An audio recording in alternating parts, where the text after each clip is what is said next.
Hello, BookTube. It's time for another care package from a lovely viewer of mine. She wants to remain anonymous, but thank you very much. You know who you are. And this time there was two care packages. I haven't counted the books. I've taken them out, and I've started this a couple times. And my phone just keeps turning off. I've had to turn the phone off and on to sort of clear some memory out. That's what's done it. So let's get stuck in here. Well, first of all, I want to thank all the new subscribers that I've had over the last few weeks, and everyone for watching and commenting. It's been great.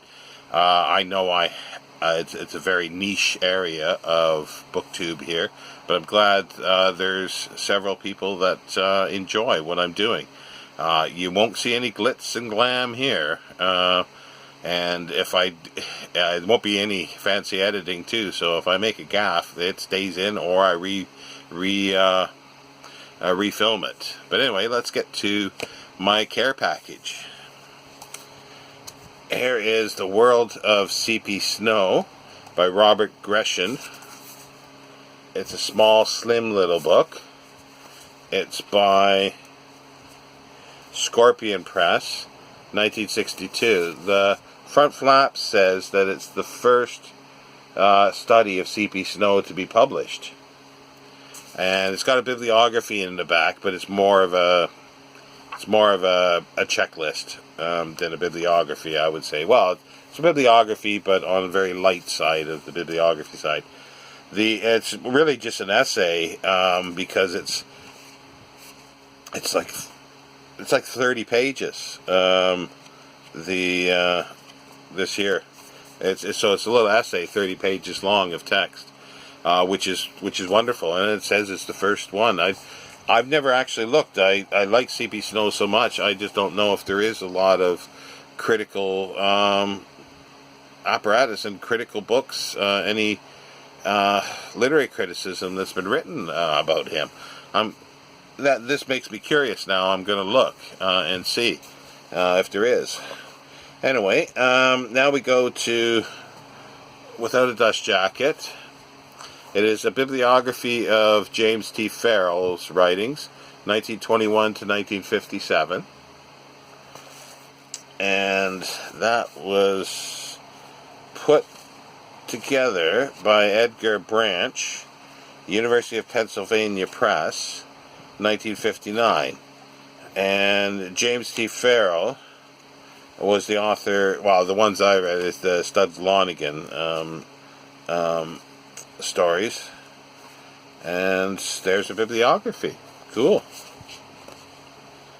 This is less bibliographical centered than the first one. It's more general, but there's some really still just fabulous books here. This is really cool. I took a little while when I first filmed the part of it. I took a little more time because it's interesting. It's Developing Countries in British Fiction, DCRA Guntelijk, and it's published by Rowman and Littlefield, 1977. And the front flap here says, which makes it quite interesting, it's basically literary criticism.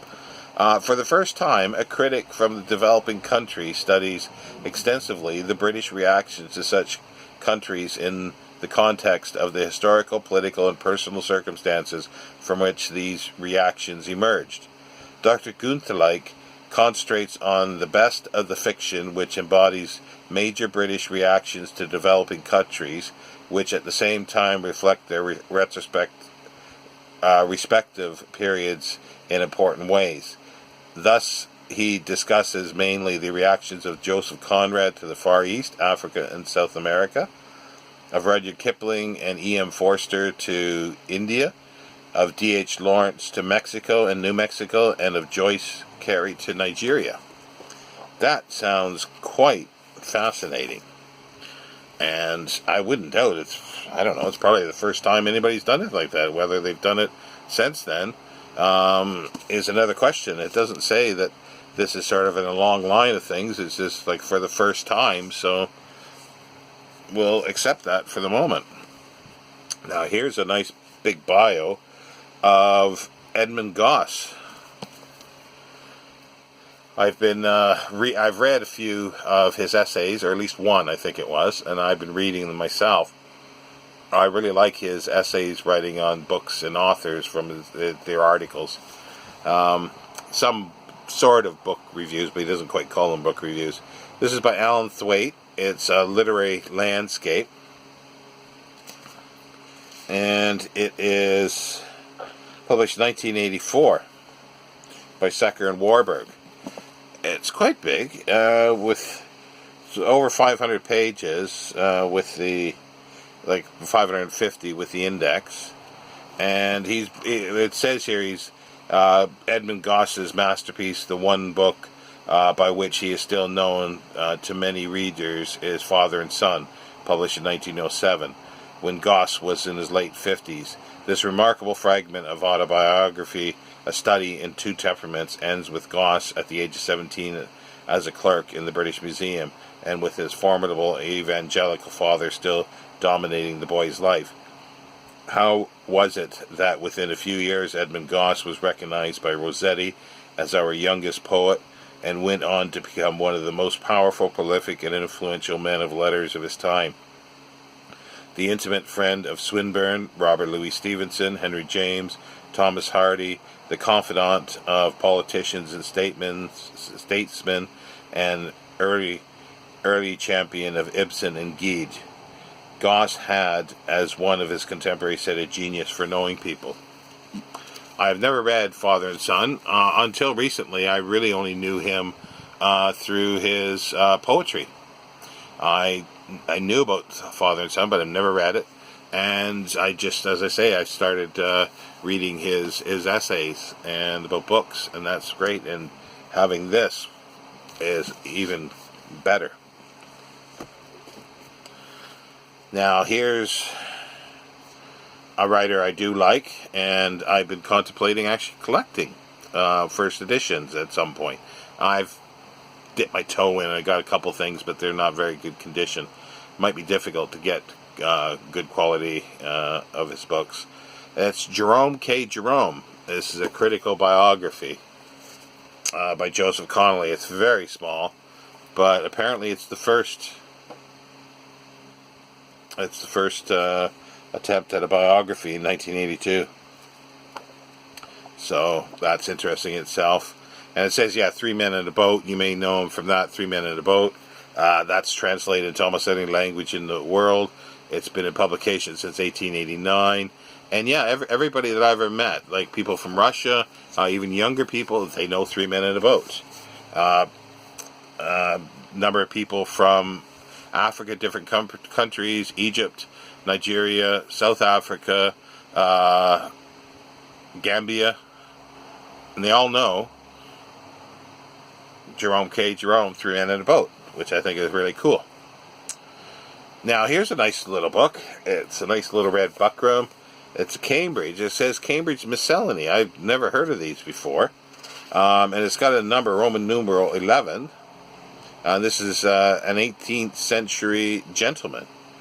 And other essays by S.C. Roberts, 1933.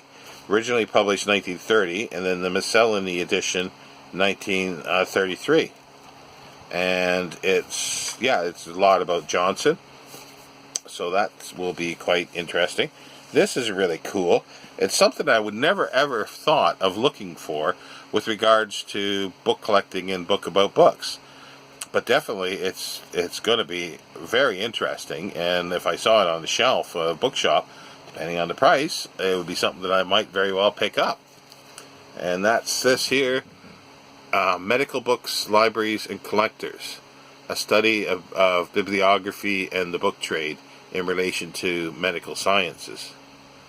And it's by John L. Thornton. It's a revised and enlarged edition. It's Graft and Andre Deutsch, published originally 49, and this is 1966, the revised edition. And it's just literally a history. It says the book, first published in 1949, has now been completely revised and considerably enlarged. The enormous amount of literature on medical history, bibliography, and libraries published in the last 16 years has been thoroughly surveyed, and much important new material has been included, bringing this important work up to date. At the same time, obsolete references have been discarded and the bibliography has been extended to incorporate the important books and articles mentioned in the footnotes. Yeah, very cool. This is going to be a little difficult to bend over to reach books here, but we'll see how it goes. This is Elizabeth Huxley, which I really like as a writer. This is one of her later books, 1967. It's Their Shining El Dorado, A Journey Through Australia. Beautiful dust jacket.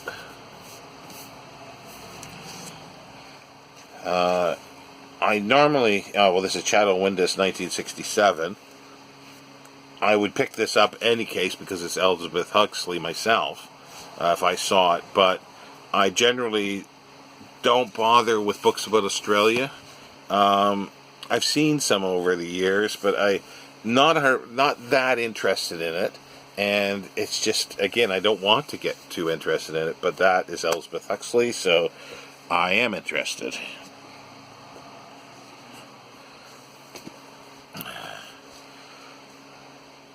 Henry King and the 17th Century, Ronald Berman, Chatto Windus. Literary criticism listing on the back. As I say, Chatto Windus, 1964, by Ronald Berman. Best known for his magnificent poem, The Exequiu, Henry King was a representative figure of his age. In youth, he accepted the literary dogmas of the Jacobeans. He accepted the literary dogmas of the Jacobeans. During the Civil War, he perceived the need for more popular rhetoric, and by the Restoration, he had come to write, for the most part, in the simple style of the new literary generation. At the same time, he maintained, at the end of his life, the religious principles and philosophical ideas of his younger days, fluid and democratic in one attitude, resistant and individual in another. He manifests some of the paradoxes of the century. I don't have much poetry by him. I believe in a collection or two I have some. So I'm a blank slate, really, with Henry King's poetry. And I do want to learn more about poets in the Jacobean age, sort of mid to late 17th century. So that will be useful. This looks good. It's an Oxford book by D.J. Enright. It's The Alluring Problem, an essay on irony. I love the cover.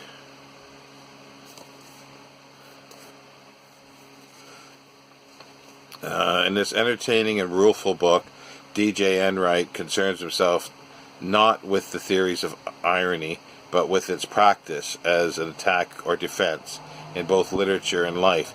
He pursues individual ironies, verbal and situational, observing their twists and turns and attempting to gauge their outcome. No simple task when irony, by its very nature, turns expectation on the head. Irony is seen to play a role in many spheres: religion, politics, censorship, love and death, in the world of books, and even in one's daily dealings with bureaucracy. It's a slim book, published in 1986 by Oxford University Press, as I said, and it's an essay. It is short. It's 160 some pages long, but that looks quite fun.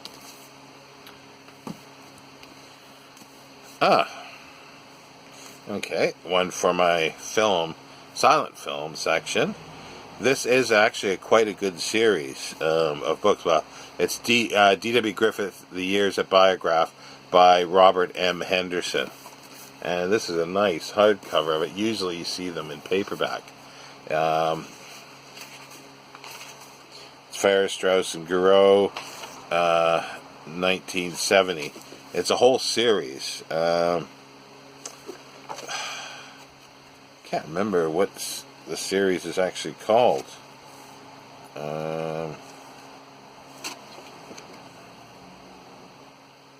I'm sure this is it, because they all have the same design, and usually you see them in paperback. But no, this will just be added to. Because I don't think in the UK here, I don't think I have anything specifically about Griffith. It was 1970. But yeah, they're actually pretty good. They're pretty good books. It's just bugging me that I can't think of what the name of the series is at the moment. So excuse me while I try to get a few more here. There we go. The Proud Knowledge, Poetry, Insight, and the Self, 1620 to 1920. John Holloway, Rutledge and Keegan Paul. I'm definitely going to need 2 videos for this, I think. Starting from the idea that over the past 4 centuries, poets have become less willing or able to rely upon the great traditional commonplaces about human life and the human condition, John Holloway's wide-ranging study goes on to examine the notion that increasingly poets have been driven to strike out the terms of life afresh for themselves through something like a spiritual voyage of inquiry on their own personal terms. It looks quite academic study, which is interesting. I should be able to dip into certain ones, especially certain periods like 1620 and so forth, or even later. Here's a bio of Robert Herrick, the poet George Walton Scott. It's missing the dust jacket, but that's fine. Sedgwick and Jackson, 1974. And yeah, it's a biography of the poet. I've got a book or two. I got a collection of his poetry, that's for sure. If I remember right, late Renaissance poet. I'm trying to see if I can find anything in here. But Elizabethan. So yeah, Elizabethan poet. Charles Nodier, Pilot of Romanticism. A. Richard Oliver. Syracuse University Press. It says Syracuse. Yeah, Syracuse University Press. Here is the only complete biography of Charles Nodier in the English language. It focuses on his solid contribution to post-revolutionary French literature. His travels and deep learning enabled him to sense the new trends throughout Europe and made him the pilot of early French Romanticism. Wow, that sounds very interesting. I don't think I've ever heard of him. So let's get a few more here.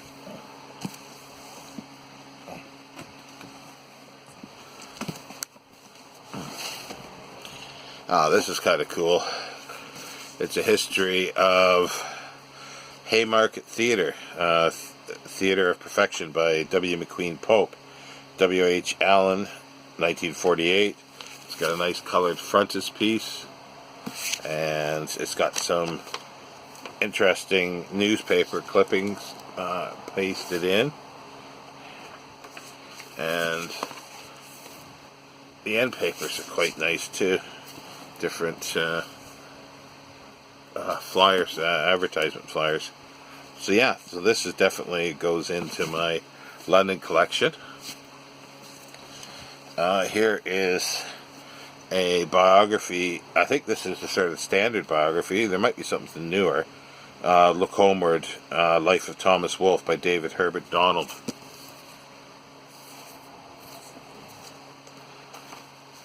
First edition says 1987. I haven't read Wolfe in a long time. I should have bought the Scribner's put out the original manuscript of Look Homeward, and I didn't get it. I think it's out of print now. or at least the hardcover is. Big biography, Oxford biography of Trollope, and John Hall. Quite big.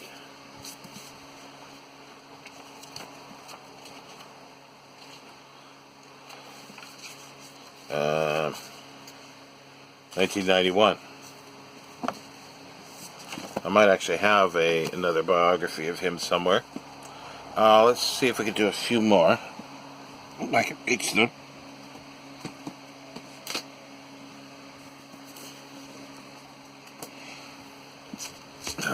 Now to French writer, Zola and the Victorians, Ellen Horn, with an introduction by David Bellows. It's an odd-shaped book. It's a small one. Huh. Little thing on the back. The ideal companion to BBC Radio 4's Emile Zola. Blood, Sex, and Money. Okay. Oh, this looks actually quite new. It's Mackelhouse Press. It's, the full title is Zola and the Victorian Censorship in the Age of Hypocrisy by Eileen Horn, sorry. With an introduction by David Bellows. It is 2015. And there's the author there. She looks quite young.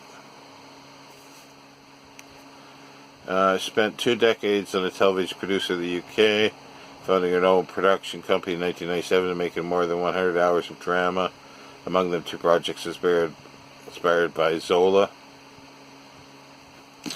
So yeah. And London's Local Railways. This is by Alan A. Jackson. It's a David and Charles publisher I really like. Out of Newton Abbot, or they were. This is 1978. So, a bit of a... Does that go into my railway collection or my London? Well, because it's specifically London, I'll put it in my London collection. So, well, that's it there for now. I can't reach those other ones very easily at the moment. So, I'll end this now, and I'll complete that off, and then I'll show the other 4 books that I've received that I ordered directly myself. So I'll be back in a little while. This needs to upload, so it'll take could take a few hours to do that, and then I'll post them both at the same time. Take care, BookTube. See you in a bit. Bye.